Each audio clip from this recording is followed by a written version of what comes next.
It came unannounced. The land was overcome by an unknown darkness. The earth was suddenly covered in ice. The sun disappeared and time stopped for every living thing.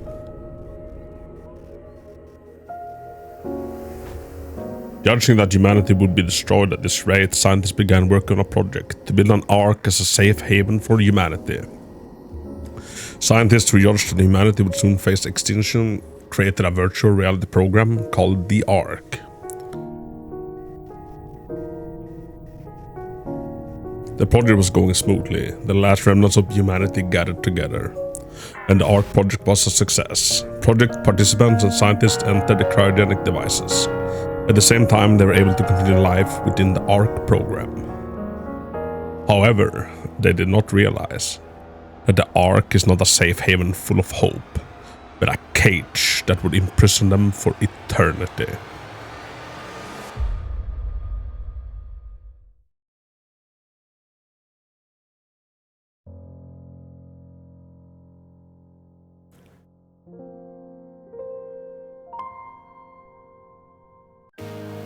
And with that, we're brought into the main menu, where we can see a little girl standing in front of a big clock tower. And thus, the premises for Chrono Ark is set. Hello everybody, my name is Hako and welcome into my channel. Today I wanted to do something a little bit different. I want to be starting up a new video series. Ever since I was very young, I've always been drawn to randomized content in games. For the longest time, I didn't even know that it had a genre, that it was called something. But I'm always found myself drawn to games like Dark Cloud, Dark Chronicle, etc., where, well, basically random dungeon crawlers, where the path isn't laid out before you and you don't know what you're gonna find around the next corner, even after having played the game multiple times. I think roguelikes are an amazing, interesting and mysterious genre. And if you've been paying attention to Steam or any other platform that releases games, you probably also noticed that every week there are probably in the hundreds of roguelike games released. And I'm now gonna be setting out on a quest to find the absolute best one. And just for the sake of it, I'll include both roguelite and roguelike in this. There are some key differences.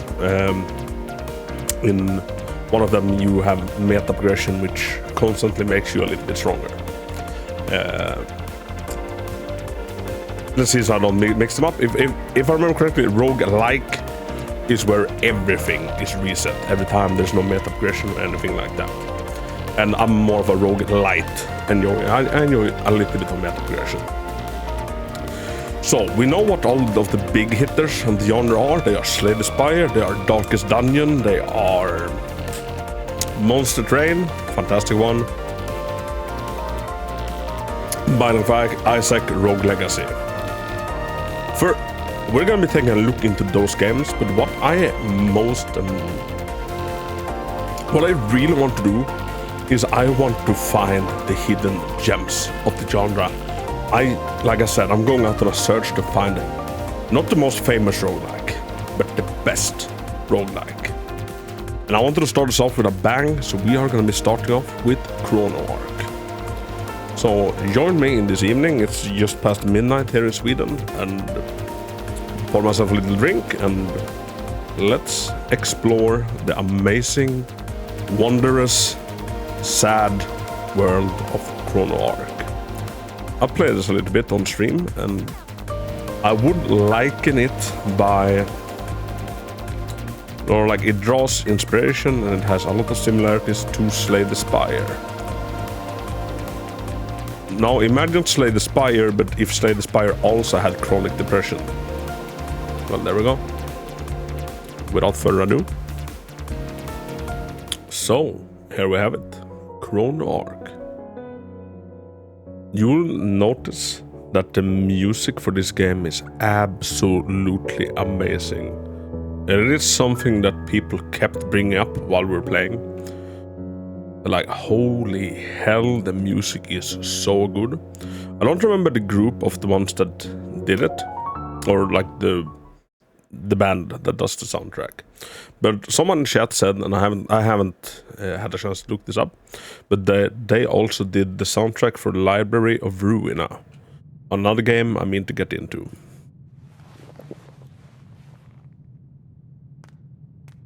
So you'll notice immediately that this game has an adorable art style. An adorable and amazing art style, and this place here is where you will start all of your journeys.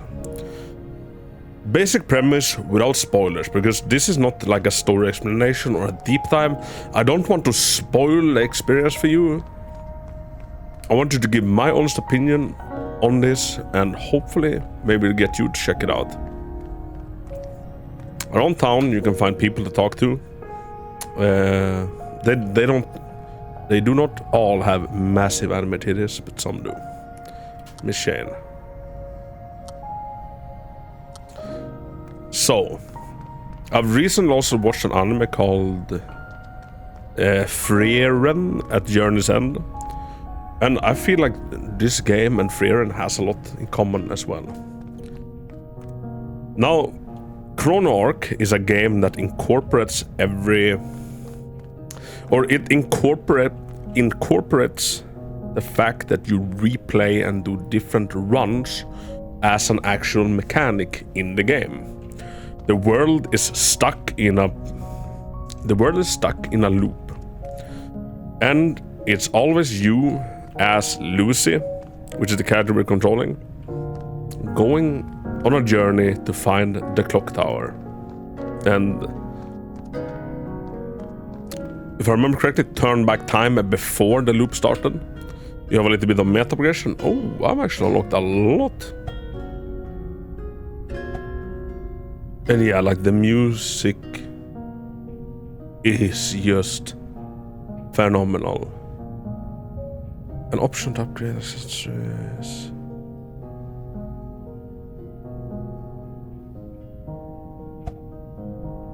So what do I look for in a roguelike or roguelite? Well, not necessarily a story, because some of the best ones do not have a story. Like Slay the Spire, I don't think anybody could maybe Slay the Spire has a story, but it is not very obvious what that is. What I look first and foremost for in a roguelike is massive is a vibrant cast of characters, or if not characters, at least a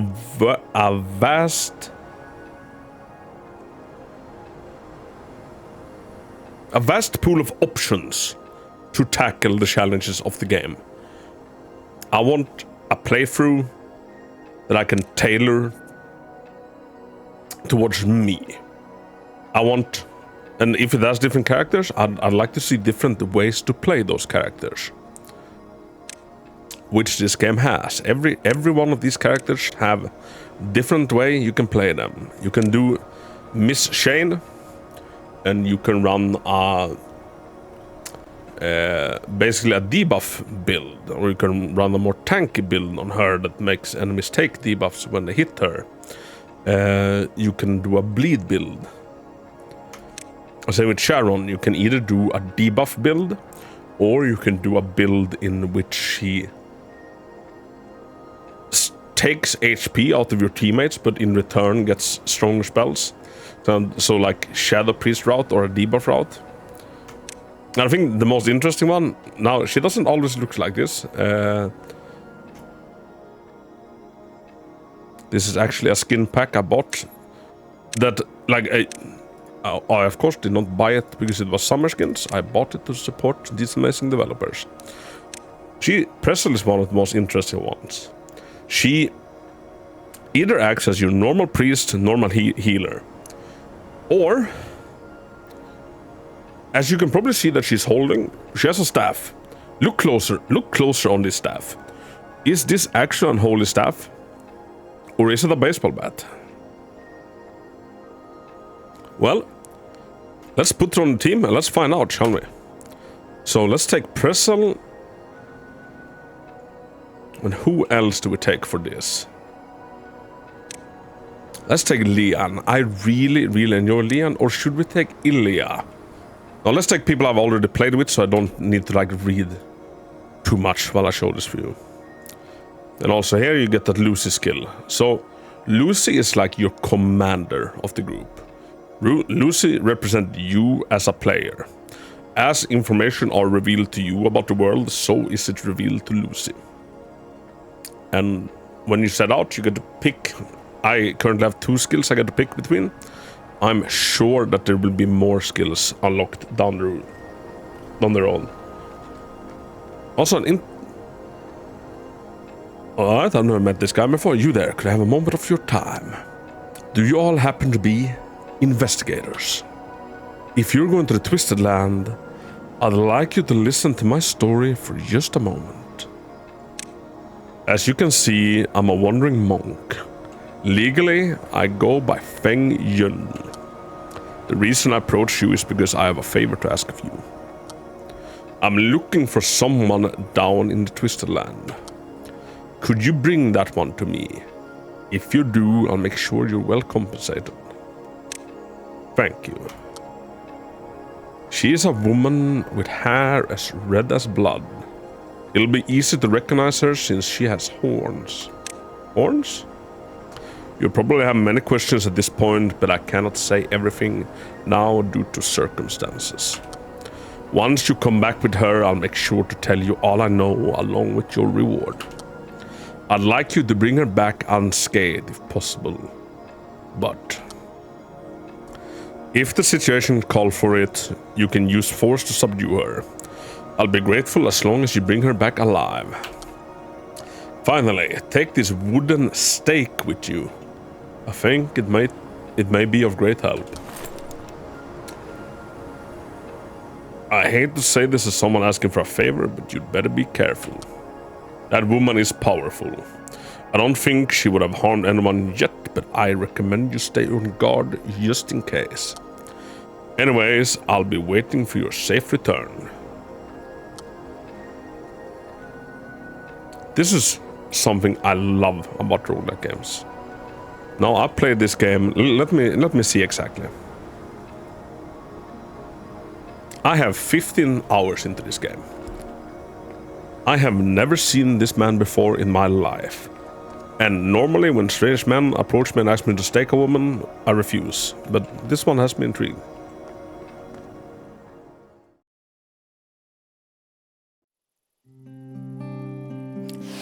So the world works in loops.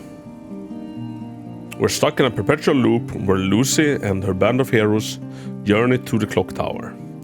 Then every time you fail, that's of course a fail in the loop, and then it starts over again. There's a little hedgehog up ahead. I have never seen this hedgehog. The armed grass hedgehog seems to have something to say. Squeak, squeak! Nice to meet you. I'm Sir Dorsey, a traveler who is adventuring this world. Squeak! Squeak! I came here after hearing the news that my people are dying. Squeak! Squeak, squeak! Do you happen to know anything about this? Squeak! I have no idea. Squeak! Is that so? I see. Squeak! Squeak, squeak! By the way, I'm starting to get hungry. Could you spare me some food? I'm asking you kindly. Squeak! Sparing some bread or don't share your bread. Hey, I feel like if a hedgehog approaches you, tells you his people are dying and he wants some bread, I feel like you have some sort of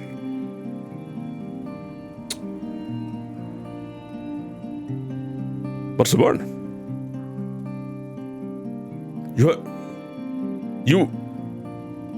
You should have some little want to share with him your bread. You can spare a loaf of bread. Squeak! Thank you for the meal. Squeak! Squeak, squeak! I hope we can cross paths again someday. I'll be on my way now. Squeak! I hope we don't encounter too much of him. He's super cute, but I just realized I've kind of fudged myself over a little bit by doing that voice because I don't want to do it too much.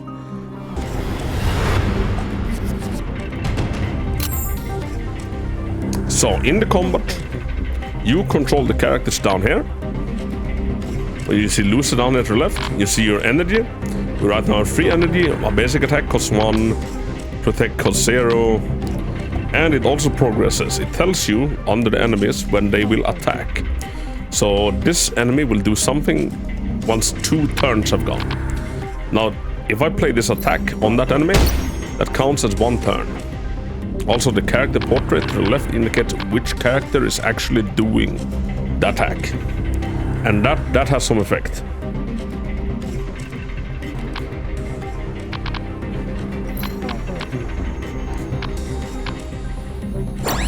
We'll use a protect on her, then we'll use a riposte. So our healer slash baseballer, she can heal, she can baseball people, she can protect people. What's Lian's, which is the Little Red Riding Hood we have, her speciality is counter-attacking. And some attacks, they have a countdown, which means they don't happen immediately. This skill, for example, has a countdown of 2, which means I play it, then in 2 turns, that attack happens. And if she gets an attack during those 2 turns, she immediately parries and retaliates with the attack she's planning on doing.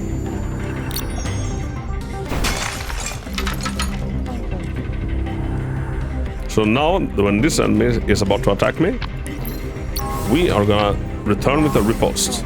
Oh, wait. They didn't have an attack planned. He only healed his friend instead.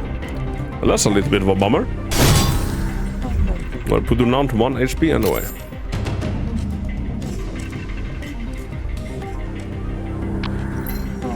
Now, in the beginning, going can be a little bit slow because we don't have much card draw. I think by default, you draw 1 card each round. Upgrading Lucy will allow us to pull more cards. And lacking any kind of attack, we just have to heal up and wait for our next attack card. Boom.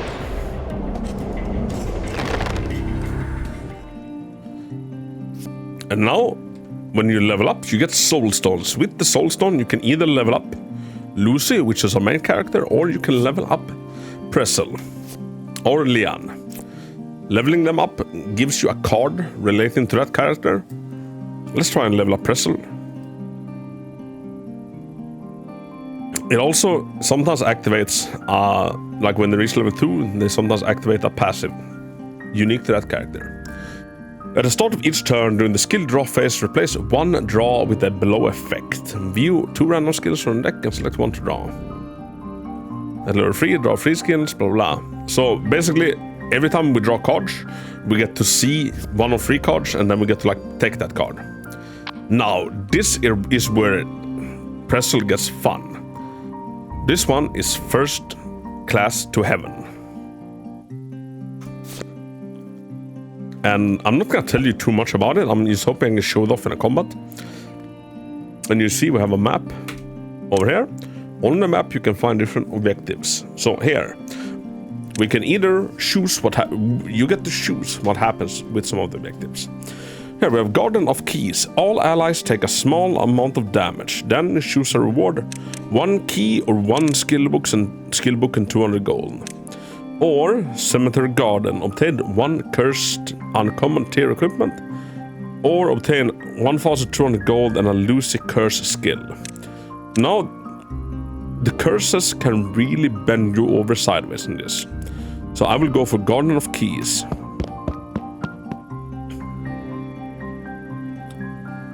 All allies take 6 damage from within 1 skill books, and yes. Let's do that. The skill books are fun. The more skills you have on your character, the more interesting combat gets. So drop down slash. This is a very good skill for Lian, since you want skills with cooldown. No, countdown on her, because then that's how her retaliate works, remember? Sacrifice 24 health to obtain a key. This can be Alright, we're gonna do that. Then we can sacrifice HP of our characters. But I'm only gonna sacrifice a little bit of HP, and then hopefully we can enter a combat here, and I can heal most of that back up. So now she's making a prophecy. I can either pull basic protect or healing coil. Now what's neat with healing coil is when I pull it with prophecy, it gains prophecy when used on a target other than the user. Heal the user for 50% of the healing amount. So if I heal Lian for 10 with it, I get healed for 5 with Lucy. Now you wanna see something really fun. Let's use Accelerate, which is Lucy's only skill at the moment. Select the skill to gain swiftness and reduce its cost by 1 for this battle. So, first class to heaven, West Virginia. Would normally cost all my mana, but if I use Accelerate on it, it goes down to 2 mana.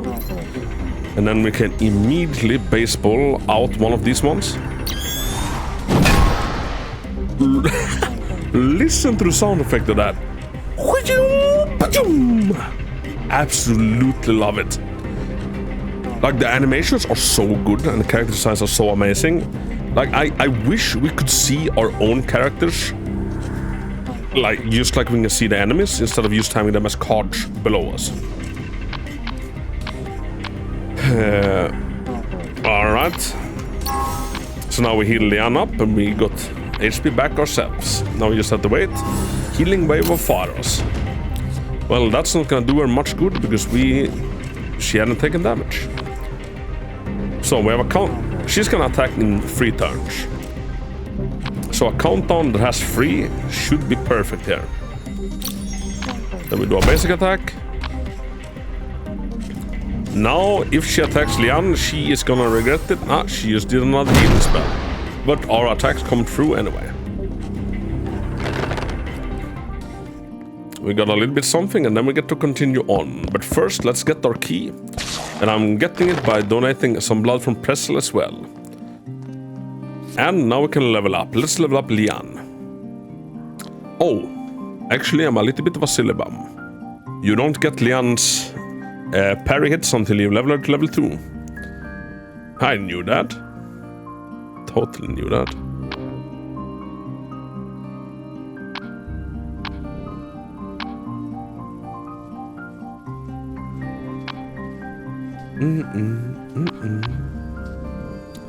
Let's go for a riposte.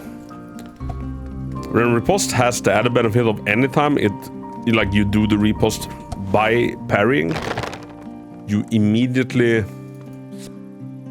it has a 100% crit chance.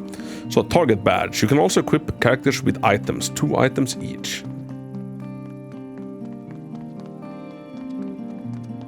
Which also helps you do the builds. Alright, he still had nothing to say. Now, this is what you need keys for in this game, because you will find churches where you will find chests that requires keys to open it. Let's see here. Targook Ring. Attack power, healing power, crit chance minus. Cross Bruise. Plus some armor, crit chance plus 35, crit damage minus 66%? I know my camera is blocked. I'm sorry, just take my word for it. I am not super keen on any of these.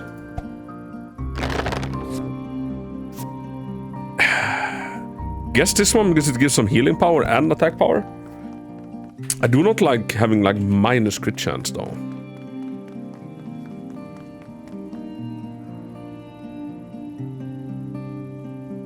And thus we reach the end of this map.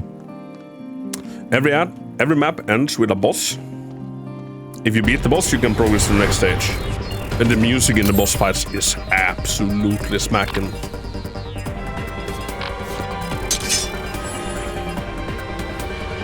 Blocks 1 attack.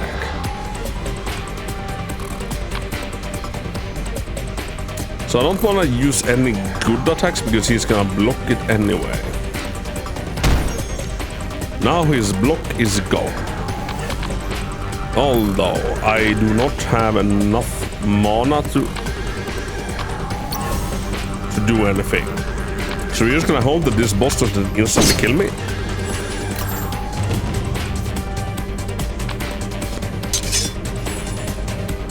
Okay, every turn he puts on a shield that blocks 1 attack. That is a little bit annoying. And every time I do a move with a character, that character's moves gets more expensive.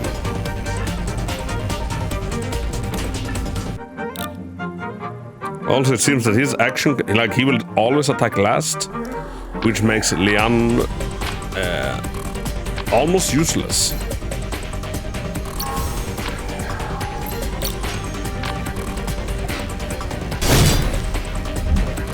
At least her parry mechanics.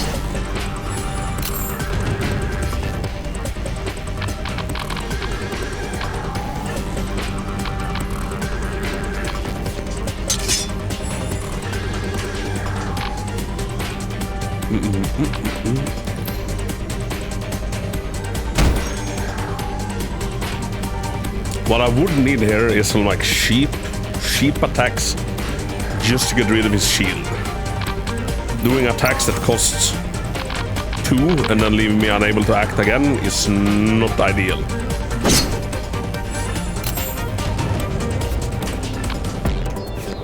Okay, good. We have an accelerate. Now we might be able to make stuff work. We're gonna use an accelerate of first class to heaven. Then we're gonna use a riposte to get rid of his shield. I'm gonna wait 1. Okay, if I want to wait again, it costs me 1 mana.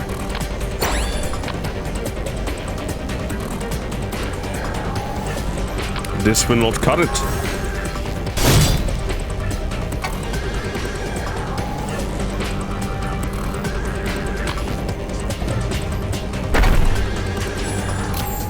We just resisted one of his stuns. Basic attack for 1. Although it's on the wrong character, we need a basic attack from 1 on Lian to get rid of his shield. What we can do though is that, and then we do a drop down slash. Then now we wait.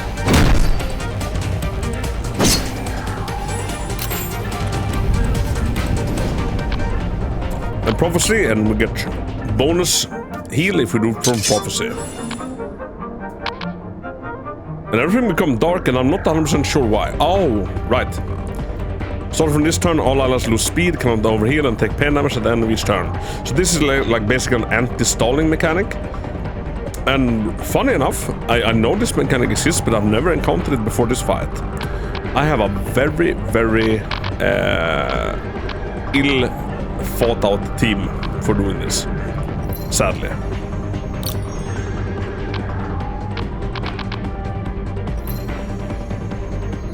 Do we do this just in order to like get the riposte past him? I think we're gonna have to, which absolutely breaks my heart. But he's down to 4 HP. I think that's gonna be fine.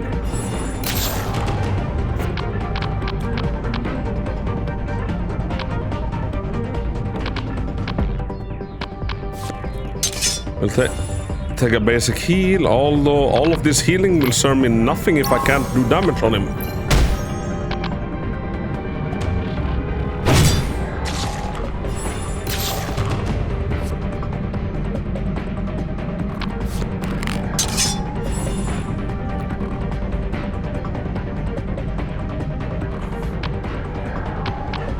Now if I do if I do this, I won't have enough to do this.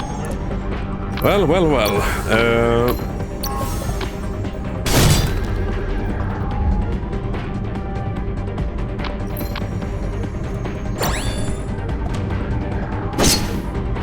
I promise you, normally I don't struggle this much on this boss.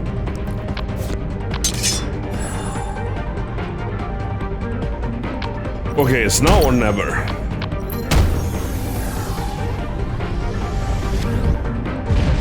Ooh.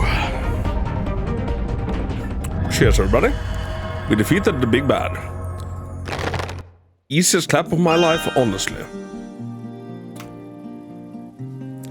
Golden skill book. Now this is fun. So I told you that every character is unique, and hopefully you've seen a little bit of it.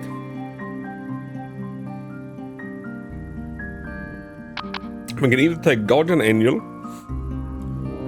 which gives us 7 barrier. Barrier works like shield. Also gives 50% attack power, and at the start of each turn bring an angel protection skill to hand. Now this is really good for keeping the team alive, or we can do retribution. Deal 10 damage to all other enemies except the target. If cast by parry, the skill can be reused this turn at 0 cost.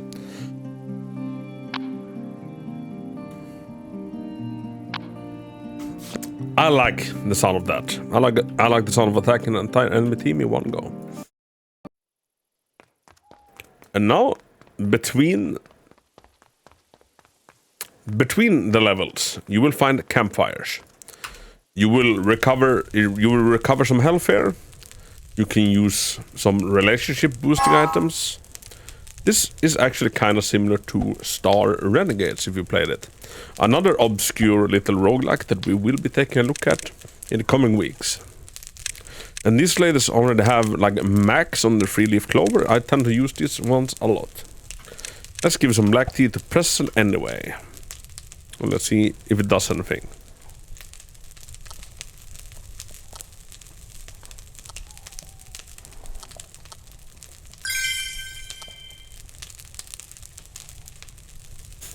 It did not. And between some of the levels you sound. Between some of the levels you get to pick additional characters to add into your party, and these people will be of the same roster that you get to pick in the beginning. And as far as I can tell, they are chosen randomly. So like now I get a random 4 and I can add one of them to the party. I never added Ilya. Ilya was a top performer in the investigation team until a certain incident caused him to lose his motivation and confidence. He is a sword fighter with amazing talent, but he doubts his own skill and has a cynical outlook towards everything. Ilya subdues enemies with the lightning fast draw of his Raimetao, Thunder Sword, or the... I can't read anything more. I'm not sure we need another attacker with what we're going with. We might, however, need a tank, so let's make this a gold squad and let's bring in Miss Shane. Recruit.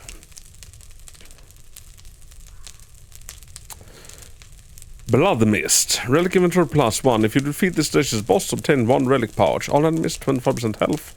Shop costs increased. Okay, so this is something I've just recently unlocked. One other thing that is really cool about Chrono Ark is the way that the world expands itself. You know, every roguelike game kinda builds up to an end game boss you need to defeat. Although in Chrono Ark the journey doesn't stop there. And it's just not, it doesn't stay the same. It's once you have gotten to like that end game boss, the world moves the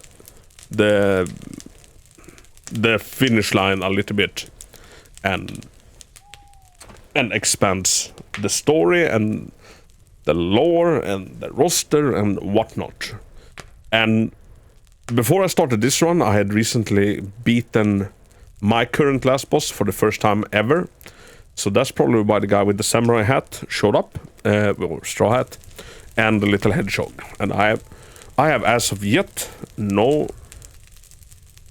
knowledge of what that will actually do to me. Or like what impact those characters will have on this run. So I like to live on the edge. Let's do some Blood Mist. We didn't even struggle on that last boss, right?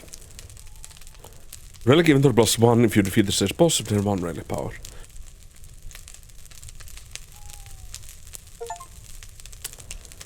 All enemies health +25%. Unlock complete. Go leave. At the end of every... And also you have relics. At the end of every 2 turns, recast the last skill played from hand, ignores fainted ally skills, loose skills and rare skills.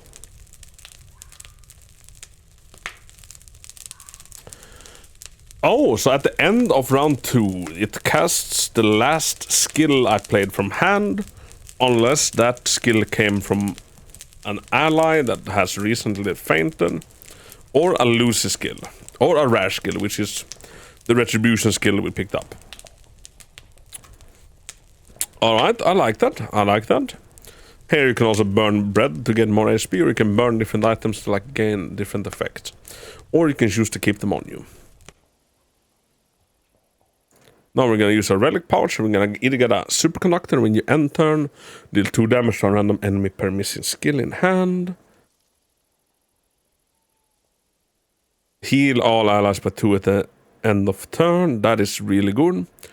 Or broken arrow. I'm sorry, I know I'm blocking it. If an attack skill misses, the next skill played costs 1 less. Activates once per turn. Just off the bat, this doesn't seem good, but I don't know. Maybe you can make a deck where you can make stuff miss. Like, I don't know, some zero cost ability you can make it miss. And then you will have a lot cheaper spells.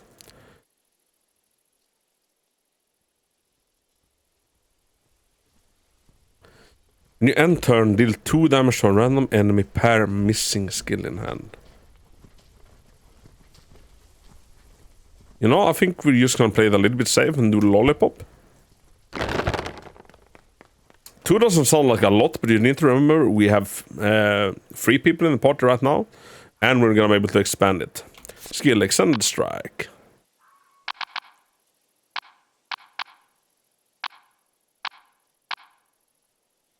All enemies. So this is an attack that hits all enemies.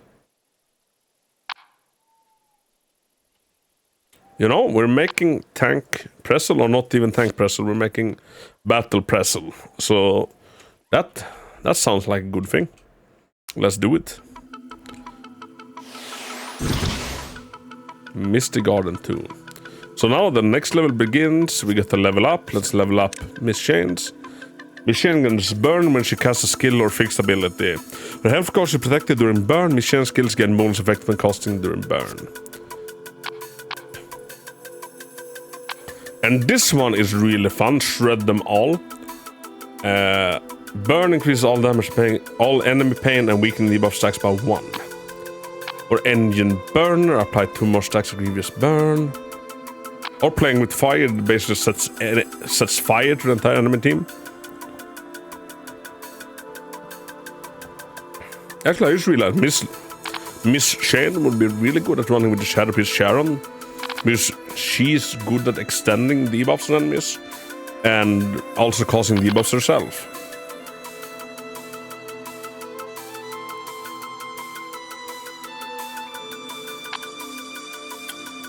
And we kind of want countdown skills in a way.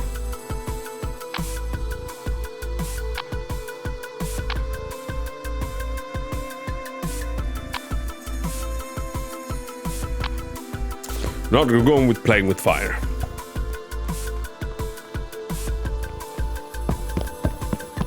And here we have a shopkeeper, and just as the Blood Mist said, things are a little bit more expensive now.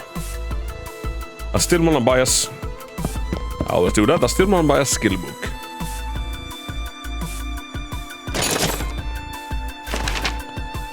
Bring it on, which is really good. Create 2 random attacks skills of party members in hand.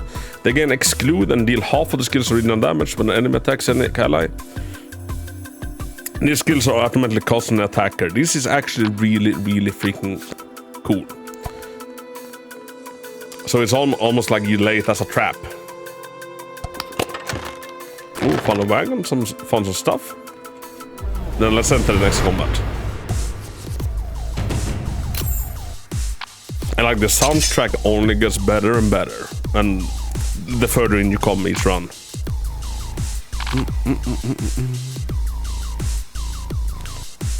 If cast by parry, this skill can be reused this turn at 0 cost. So he's taunting, and I cannot do anything about that, sadly. And that has a countdown of 1.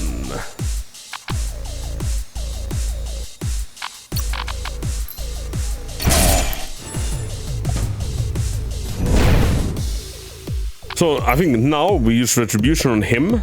He's gonna trigger Retribution. We can reuse it for free. see the characters aren't like super amazing in the beginning, but once you start getting some skills and you get them rolling, I don't know, it is just the most satisfying thing in the world, like seeing your team start to work like clockwork. And now let's upgrade Lucy. Tiny camera. Draw 1 skill upon cast if your mana is 0, restore 3 mana. Otherwise, draw 1 more skill. Ooh, that could be good. Be gone. Ignore taunt. Draw 2 skills from the deck. Remove the taunt status of a target. You know what? I've always wanted a tiny camera. I don't want this to go on for too long, so we might wrap up this part pretty soon. Fountain of Wishes. A magical fountain that is said to make wishes come true. As we get closer, the will of the fountain whispers to me. You are capable of handling the power of my wishes. But do remember, the greater the wish, the greater the prize. Ah, so forget accelerate, and then it can give me... Forget accelerate and learn 1 of 4 Lucy rare skills. Let's do it. Increase maximum mana. Increase maximum mana by 1 for this battle. Cost reduced by 1 each turn.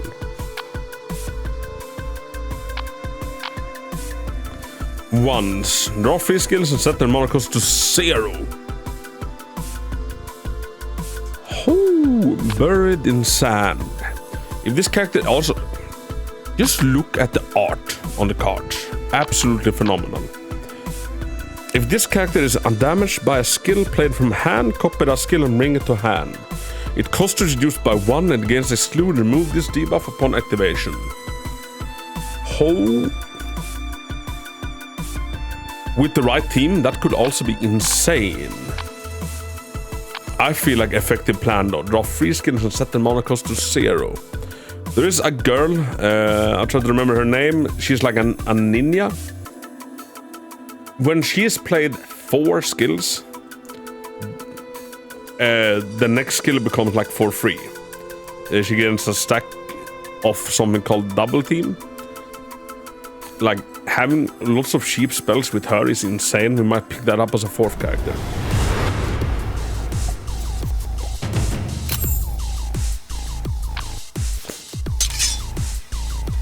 So they have 4-2-2. And we have Retribution yet again. Which is very, very good. So we threw a Molotov cocktail at them. Now let's do a Retribution on... So they are taunting because they have this symbol. Let's throw it on him. And we're gonna Retribution. That is insane. And then you get to cast it again for free.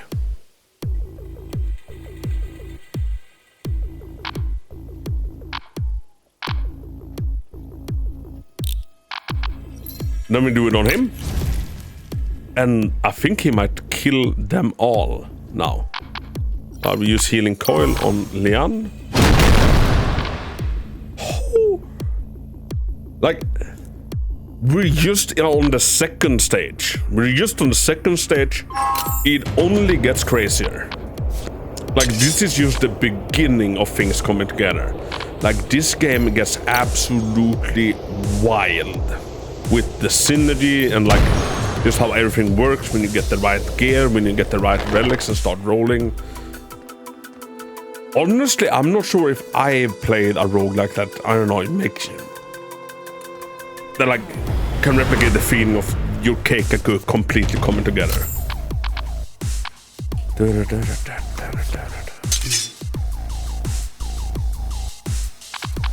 So let's cast a Retribution on this one. Boom. Another free Retribution cast on this one. And let's do Extended Strike. Boom. Our party completely unscathed.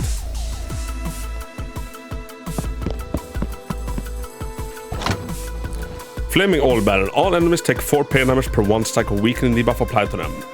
I really wish I'd picked Sharon this time because we get a lot of stuff that could help with debuffing. Hip sack. Draw one more skill at the start of the battle when shuffling the deck. If 20 or more skills are shuffled, draw one more skill.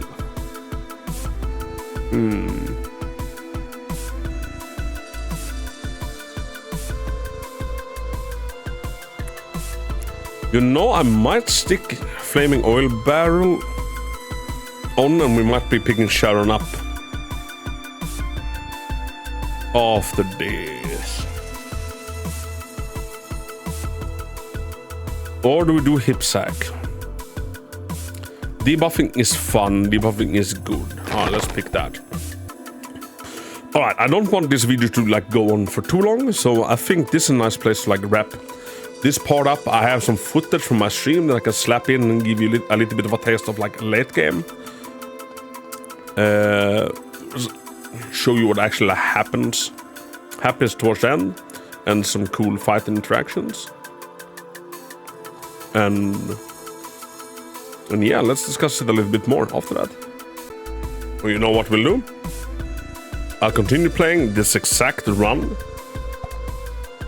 but I'll sift through it a little bit. A run of this usually takes around 2 to 2.5 hours.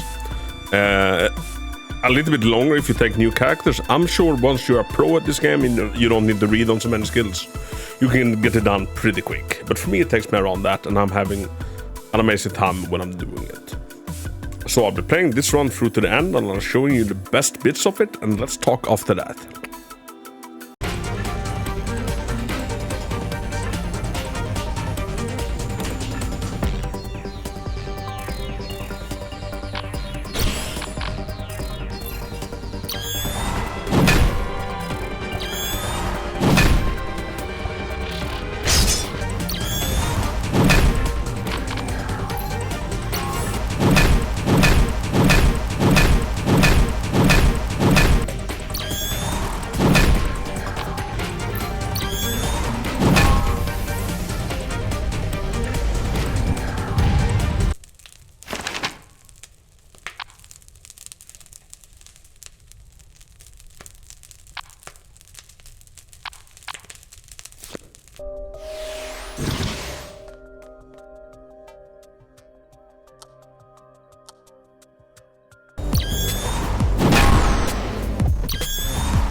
So, remember when I said I would play this run through and then we'd talk at the end? Well, that end found me a hell of a lot quicker than I thought it would. That was a little bit of a rough run. We lost Pressel, which was our baseball priest, which was really rough because I had put like all of my points into her, and without her, ka-ching! We didn't have that much. But hey, I think that's a super good showcase of like what makes roguelike so exciting. It is so much the not knowing if you actually got this or not. It's these small things either adding up to greatness or to your downfall. Is lucky crits from your part or is lucky crits from the enemy's part? And so we're back in the Ark, as we always are, after every loop, having no recollection of our previous defeat, and we're just about to set out on a new journey to reach the clock tower. Maybe we will reach it this time. Maybe we won't. What happened with the hedgehog? That took 2 of my keys, and what did I give him first? And my bread? I don't know. So, as the music starts playing, I ask myself, is Chrono Ark the best roguelike ever created?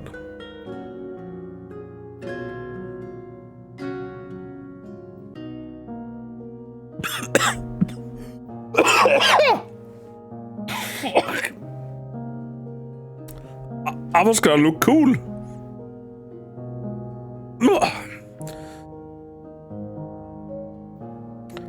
Is Chrono Ark the best game ever created? I don't know. No, wait. Is Chrono Ark the best roguelike ever created? Possibly. Possibly. Let's play some other ones. We have something to judge by. Until next time, English? Until next time, people. Hope you enjoyed this. If you did, please let me know. Thanks so much for watching. Goodbye.